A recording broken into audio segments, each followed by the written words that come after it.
Social Media University. All right, ladies and gentlemen, I'm sitting here today with a man who is an absolute legend. At a very young age, he is an award-winning broadcaster that started off broadcasting JV high school field hockey to begin his play-by-play career. He's the founder of Hoops Nation, Cards Nation, and the host of The Buster Show. He's one of the biggest supporters and advocates of this sports card revolution that we've all been seeing. He's a massive Knicks fan, and he's done all that at the ripe age of 20 years old. Buster, was there anything I missed there, man? I don't think so. That was a very kind introduction. Thank you for having me. Awesome, man. I'm super excited. You are a perfect fit for the show because you've done a lot directly within social and then also built a brand beyond that. So I would love to start off there with what really got you into social. What was the story behind Hoops Nation? Because I believe that was your first big success on social. Yeah, the kind of origin story there was I was doing this play-by-play broadcasting for my high school sports, and then, about the same time, I saw that, there was a lot of opportunity on Facebook. ESPN and Bleacher Report and some of those brands, they were so focused still on web very early on, and I sort of saw the opportunity to both take some of the skills, that I had been developing doing the broadcasting stuff over to the Facebook side where there was all this opportunity for non-JV high school sports related stuff, and sort of merging those two things together. It began as a fantasy basketball outlet and then slowly evolved into the NBA and then into all levels of sports. And then it became it became Hoops Nation, which is, my ideal version of a basketball outlet covering all levels from like the little kid getting dunked on to, LeBron winning the championship and everything in between. Okay, so you started on Facebook. So then what year would you have started all this in? Started on Facebook in probably 2014, maybe a little bit earlier for the fantasy basketball stuff, but Hoops Nation in 2015. Okay, and so obviously that page on Instagram now has over 1 million followers. And right. Pardon? I said, right. I joined so late, though. I was very late to the party. When did you join Instagram? Not till the end of 2017, early 2018. Wow. That is impressive then. Damn. So did a lot of your Facebook audience convert, or what was the strategy to grow on Instagram? Facebook, the reason I switched off of Facebook was because the algorithm, started dying. People wouldn't convert off Facebook. You couldn't bring your Facebook audience anywhere. You couldn't give them free money if you tried to go to another platform. Facebook, very, very hard to convert. None of them did. Thankfully, I think there was a little bit of brand recognition that probably helped on the other platforms. It definitely didn't hurt. But it was a whole fresh new start. Okay, so then what was the approach for growing on Instagram? And did you handle all the growth there? Like, what was the strategy towards growing that page? Because so many people want to do what you did. Yeah, I was solo for the first 2 years of it, so 0 to 750,000 or whatever it was. And I definitely leveraged the Facebook audience in the sense of I could help people grow on Facebook. So my first tactic was I approached all the biggest Instagram basketball accounts at the time and was like, hey, I would love to help you build your Facebook audience in exchange for helping me build my Instagram audience. And that's really the big strategy that helped me go from 0 to 50,000. Just being able to leverage that. And Instagram shout outs did a lot better at the time back then than they do now. So that was definitely key at the beginning. Okay, awesome. And so people, like, I get this question all the time working with the type of stuff that I do in social media, and people see pages like yours, and they always ask me, is that still possible? In your opinion, do you still think it's possible to grow from 0 to 1 million with a similar page to yours today? I think it's much more difficult. I do. But I'll answer this two ways. It's harder than ever to do it for free, like with no money, with no budget. It is easier than ever to do it with a large amount of money. It has never been easier to build a following with a budget behind it than it is now. Because everybody who has come, has developed these audiences, and they've done it over years. If they have high engagement still after being around for years, it doesn't get any better than that. And you're much better off running that ad with this person now than you were, back then when everything's still getting figured out and people are running spammy ads and like all this nonsense going on Instagram. Whereas if you're running stuff with legitimate pages now who have been around for a while, you're it's far easier, right? So And it's also more established, and you're less likely to get scammed. And there are a lot of things there, but with a budget, I think it's just about as easy as it's ever been. Organically on your own, harder than ever. Still possible though. Still possible. You okay, just have to differentiate yourself. yeah, and I think it's a big piece of that is the standing out factor. But with a paid strategy, how would you vet who to buy shoutouts from and who not to? It's all engagement for me, right? Like I would rather advertise with a page with 50,000 followers that gets 20,000 likes than a page with 500,000 followers that gets 15,000 likes, Okay. right? So that's the number one thing that I look at. And actually, I'll drop this here. I don't know if I've ever said it, but the one of the best ways to find really, really undervalued ads, because people on Instagram, they don't work on a CPM model. It's not like a podcast where it's like, oh, I have 10,000 listeners Mm. here, 27 times 10. That's my ad rate for a 15-second ad read. It's literally like whatever the hell I'm feeling. Yeah. So the best way that I look at it is I'll go to people who have really big followings on other platforms that converted their top 5 to 10% fans to Instagram. So I'll go look at a big TikToker and be like, let me go check out his Instagram. He has 5 million on TikTok, 200K on IG, but those 200K are the top 5% most diehard fans over on TikTok. So his engagement, his story views with 200,000 followers from that 5 million he could be getting 150,000 story views on 200,000 followers. Because A, they're all new followers. New followers engage better than anything else. And B, they're all the diehard supporters. So buying that ad on that page for the same price that you could have bought somebody who only has 200K on IG, which then means only 5 to 10% of that. So 20,000 fans are diehard. I mean, it's just when I put it like that, it sounds so obvious to me, but I Yeah, didn't understand that at the beginning. that's brilliant. No, I had never even thought about that, but that's an exceptional way because you're right. Like the cross pollination is typically your hardcore supporters, right? So they'd be the most enthusiastic about that kind of content. So that's genius. The next thing that because you mentioned already that it's kind of like the Wild West. There is no set pricing structure. It's How true. do you go about the negotiation process and figuring out what is overpriced versus underpriced attention?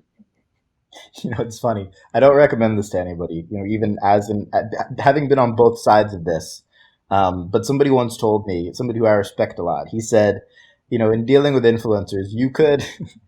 It's ridiculous. I don't recommend it. I don't think it's a good strategy at all for building real relationships.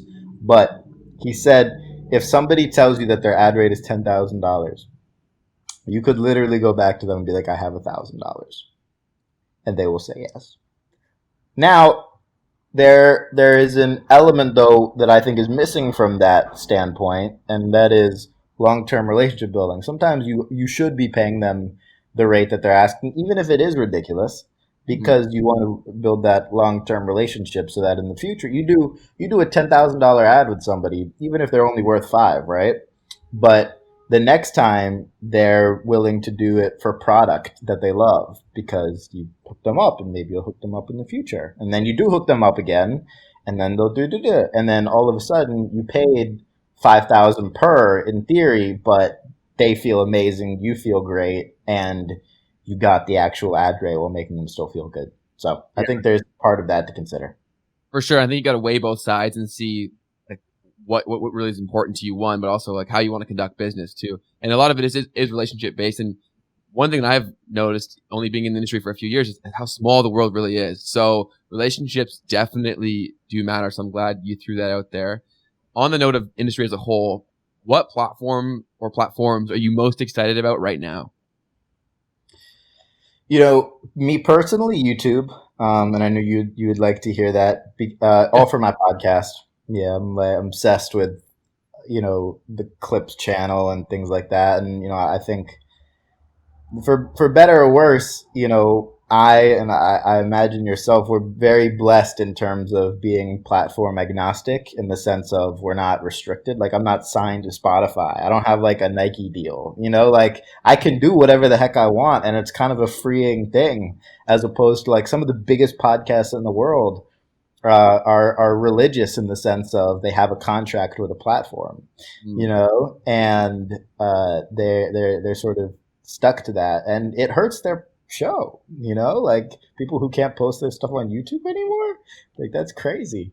You know, so really focused on YouTube and building that out and building my catalog, less that I am like focused on getting virality. Honestly, I really think if my podcast were to like get a billion views tomorrow, I would be unhappy because it would have happened sooner than I would have liked. So right now I'm just focused on building that long-term catalog so that in a few years I'll be a little bit less unhappy if that happens.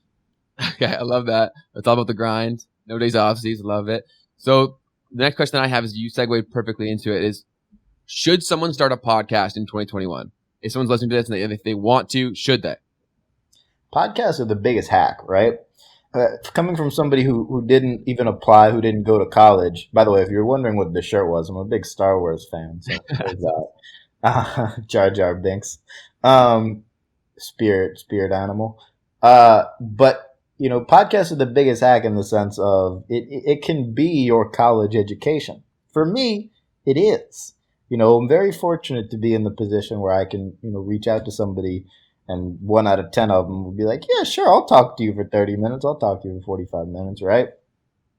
But that can be, you know, a professor in a class that I would have taken and paid $60,000 a year to learn from. But instead of, it's the power shift is they come on thanking me instead of me thanking them, when in reality, they're not, I mean, like, I guess they are, but like they're getting exposure. Whatever they want to push, I'll push it for them to my audience. I don't even think about that. Like, I understand that there's value on their end for that, but in my head, I'm like, you are a genius. And if I can suck up 0.0001% of that genius in our conversation, I'm the lucky one. I should be thanking you, but it's reverse. Whereas in, you know, a school, you know, like we have a Nobel Prize winning paleontologist, not just because I love dinosaurs, but because, you know, that's somebody that, you know, you would have otherwise had to pay, you know, hundreds of thousands of dollars to go learn from, if they're even teaching. Most of the smartest people in the world aren't teachers. They don't have time for that. But you know, I really think podcasts, and I wonder if you've ever heard anybody break it down like this, but podcasts are the best form. Podcasts are the best education system, I swear, because you can diversify the people you're learning from, and it's one-on-one. It's like having a tutor, except your tutor is a Nobel Prize winner. You know what I mean? Like, that just doesn't happen in any other context, and it's free. It's actually better than free. You can make money doing it, which is so crazy. I would pay to host my podcast if I had to. Yes, I love that you said that, because when I started my show, I was under the same sort of approach to it all. And what I saw from it was that it totally changes the perspective. If I had to just hit someone up and said, I want to talk to you on the phone for an hour, they're likely to say no. But once I have a platform or there's a place where it'll go, it totally changes the dynamic. And so many more people say yes. And it's literally just that simple thing of recording it and making it a show. So I love that you mentioned that. But a lot of people come to my channel looking to grow their podcast. So I'd love for you to speak on that and your approach to that. And then if you have any tips or approach to the overall podcasting experience.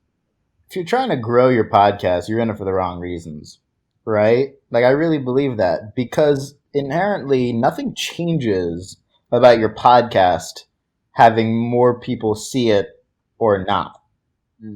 Also, let's take the biggest podcast in the world, for example. I think it's Joe Rogan, right? Let's look at Joe Rogan. Joe started as a C to B list celebrity before he even did the podcast, having hosted shows on TV and doing all sorts of things. He still had no listeners at the beginning. 10, 12 years ago. Dude's been doing it for over a decade, was one of the pioneers in the podcast space. He didn't care about views. And that's why it worked, because he didn't get frustrated when he didn't get them. He also had his friends on. And I think that's a very underrated thing in terms of building a podcast. You want to have characters. You want to have recurring guests. You don't. I rarely will have somebody on that I'll only have on once. I want them to come back 2, 3, 4, 5 times. Like in any show or something like that would be. But I think if you're starting a podcast and you expect views in your first 500 episodes, you're out of your mind.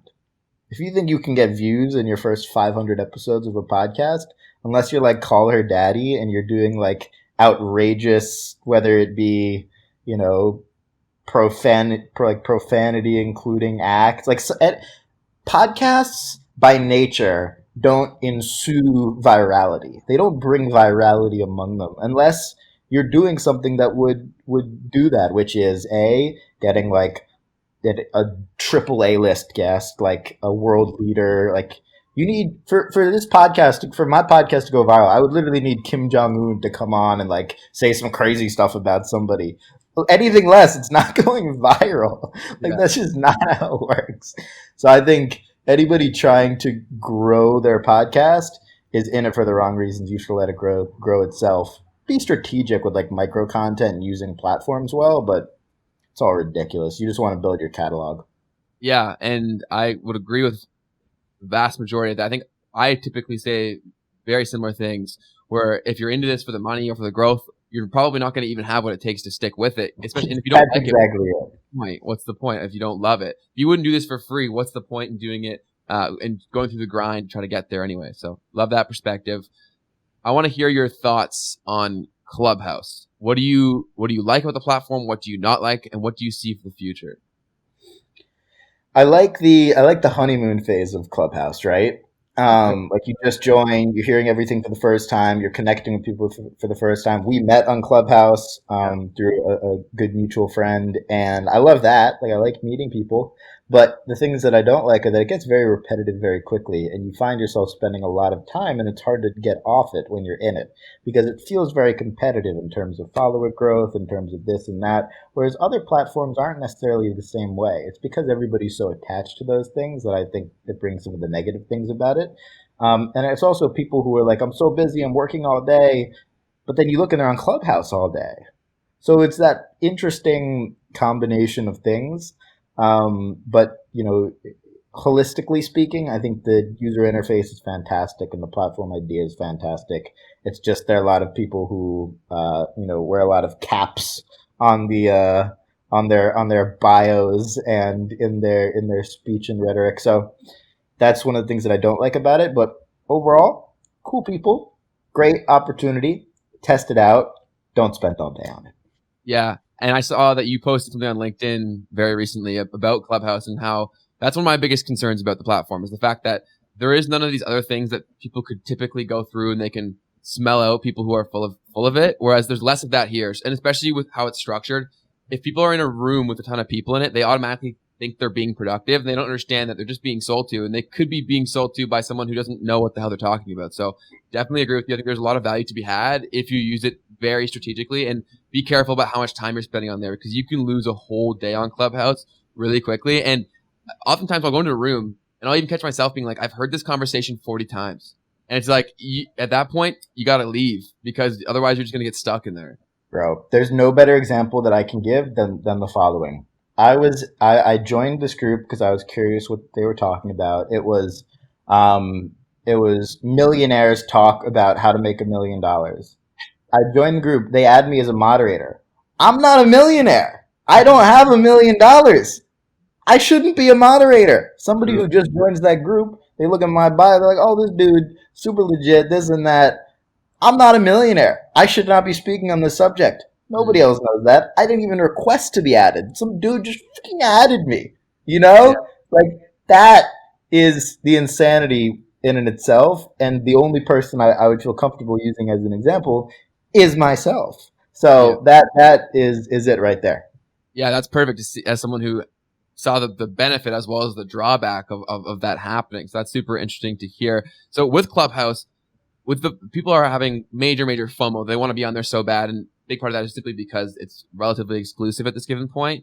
So with that, do you think that people should try to be on every platform, or are you more of a believer of focusing on one and getting it right? I think you have to follow where your content is best fit for, right? Like if you're a dancer, you should be on TikTok, not LinkedIn. If Yeah. you're a business person, you should be on LinkedIn, not TikTok. If you're a podcaster, you should be everywhere. If you are building your personal brand as whatever, you should probably be everywhere. But if you have a specific talent, there are platforms that you should be focusing on one over another. If you're trying to be a public speaker, Clubhouse might be a good place to meet people. If you're just trying to network, LinkedIn and Clubhouse are good. Instagram's great too. If you're trying to just make viral comedy videos, I would be on Facebook. So it really depends on what your content is and who you are, what you're trying to do. Specific talent, focus on one platform. Overall, podcast or brand, you should be everywhere. Okay. Love that perspective. So it really depends on who you are. So I want to talk about something that's really near and dear to your heart, and that is the resurgence of sports cards. So I'd love for you to speak about, like, one, why is this happening? And two, why are you such a big believer in it? Yeah, so I think it's happening. The pandemic definitely didn't hurt, but it was happening before. And that is because a lot of the people who were collecting in the 90s, whether it be Pokemon or basketball, they were kids. That was sort of the junk wax era where there was overprinting going on. And in the meantime, there have been so many different things added to the hobby, whether it be signed cards, jersey cards, low numbered cards, high end rookies, box breaks, all those things. Those people are now in their financial prime in their 30s, 40s, some even in their 50s, and they have not just kids, but this nostalgic attachment to, sports cards, and everybody's getting back into it at the same time. And also in a time where people see alternative investments as extremely, consequential for their overall portfolios. So, especially with how volatile markets are and how honestly volatile planet Earth is right now. So, people are looking at alternative investments and what better ways, to get into it then with something that they love, which is proven, being able to last over the test of time in terms of those blue chip Michael Jordan rookies, LeBron James 2003 Topps Chrome rookies, Kobe Bryant rookies, things of that nature, have proven themselves as pretty safe investments. Not to mention how much better this is than sports gambling, because in a sports gambling situation, right? Let's take a Trae Young investor, sports card investor, and a Trae Young gambler side by side. If you're a Trae Young gambler, you're either betting on a statistic or you're betting on his overall season performance or the Atlanta Hawks. Let's say he does accomplish those stats, whatever. You double your money, or probably less because he's Trae Young. You double your money, let's just say. But that took a lot of risk. It was a lot of stress. It's taxed immediately. Your winnings, all of those things happen. Or you lose and you have nothing. Take a Trae Young rookie card. You're investing in him as a person. Him off the court benefits that card. Him on the court benefits that card. He could lose 10 games straight and his card value could still go up if he's playing well. You can hold that card for a very, very long time, and that is always an asset that you can quickly move. You can move it, in any way, shape, or form. You could sell it for Bitcoin. You could do anything with that. You can't sell your gambling ticket for things like that. Or you could trade it. You can trade it for another card. So I think inherently the benefits of investing in cards as opposed to gambling are just so vast. And as sports gambling grows, people are going to realize how much of a better buy-in it is to just buy those players that they would be gambling on. Yeah, I definitely see that as a huge plus. But with that, sports cards is another thing that alarms me a little bit because it's another hot thing, and a lot of people are going to sink a lot of money into it because they think it's the thing to do, and they don't know what they're really getting into. So I would love to hear from someone who spends so much time in this. Like, if someone wants to actually get into investing in sports cards, what due diligence should they do before they start sinking money into it? You got to do at least 6 to 8 weeks research, like real research before you put money in. Yeah. I mean, unless it's like, unless it's a blue chip guy, right? Like, unless you know you're buying the Kobe, LeBron, Jordan, Wilt Chamberlain, Bill Russell, like, unless it's those guys, you should not be doing unless it's a real card at a good market value. You shouldn't be putting any money into anything until really doing research and then buying on dips. I mean, that's the best time to buy, not when it's at an all time high, like anything, like a stock. So with 6 to 8 weeks, like I love that you actually put like that big number out there. Hopefully that really sinks into people that they should be putting in the time. Where do people put in this time and effort to research? YouTube's a great place. Like even myself, I have 50 to 75 hours of sports card content educating markets on YouTube. Like that's just out there. I have a show called Talking Shop where I interview collectors about these exact subjects.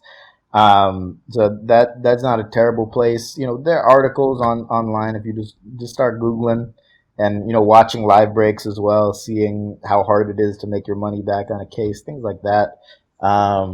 Yeah, that's what I would do.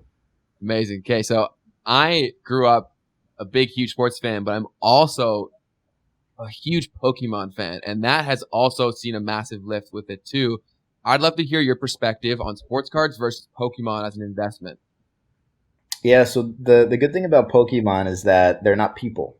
So there aren't the risks of, tearing ACLs, getting drunk, DUIs, like making divisive political statements, you know, anything. There aren't as many risks when it comes to Pikachu and Charizard as there are when it comes to even, Trae Young and Zion, obviously. So I think in terms of that, it's good.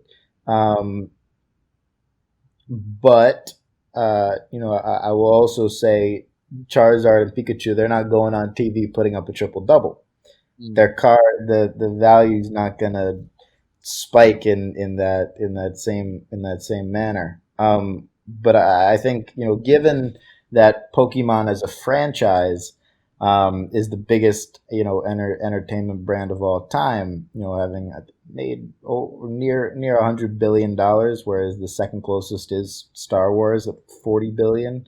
And they did that in half the time in 25 years. It's actually going to be the 25th anniversary this year, as opposed to Star Wars, which took 40. So I think all those things inherently, and the hype building and the populations, fluctuating down, but the interest going up, all benefited long term. But again, like sports cards, really easy to lose money. If you buy modern Pokemon cards, you're probably going to lose money.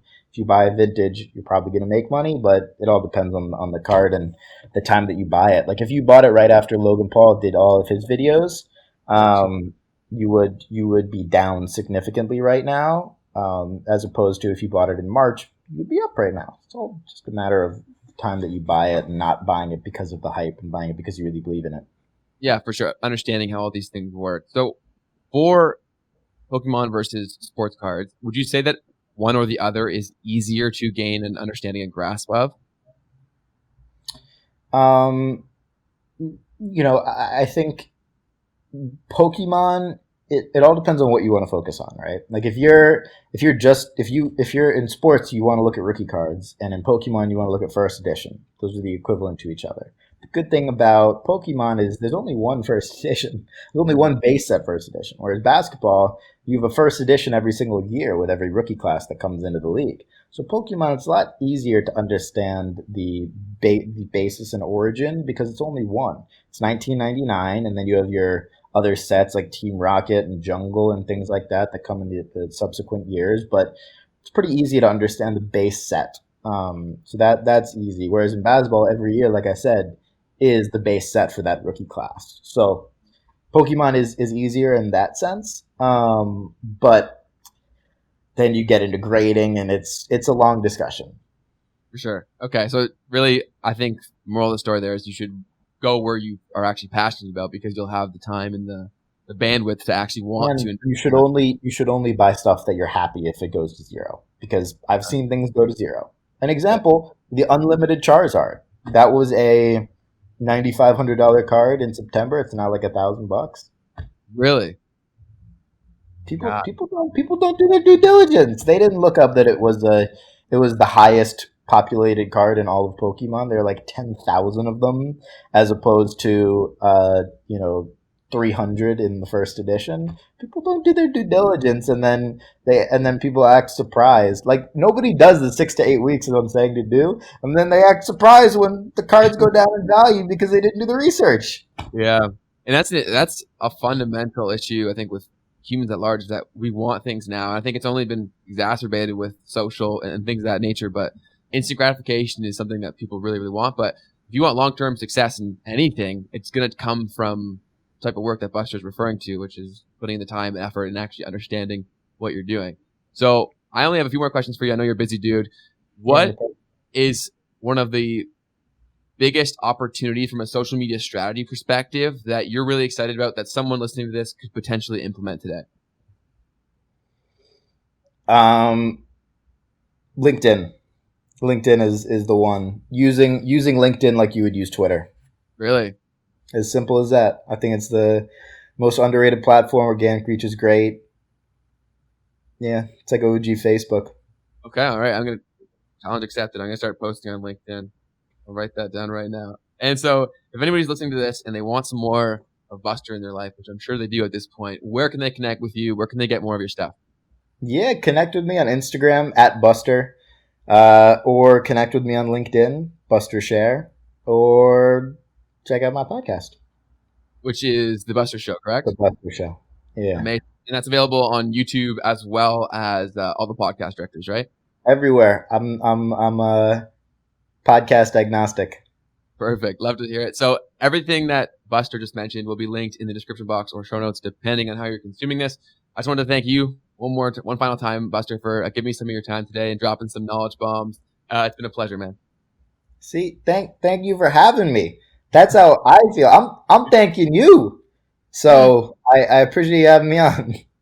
Perfect. See, exactly. The proof is in the pudding. Thanks so much, man. It's been a blast, and I look forward to learning more from you in the future. Awesome. All right. Sounds good. I'll catch you, brother.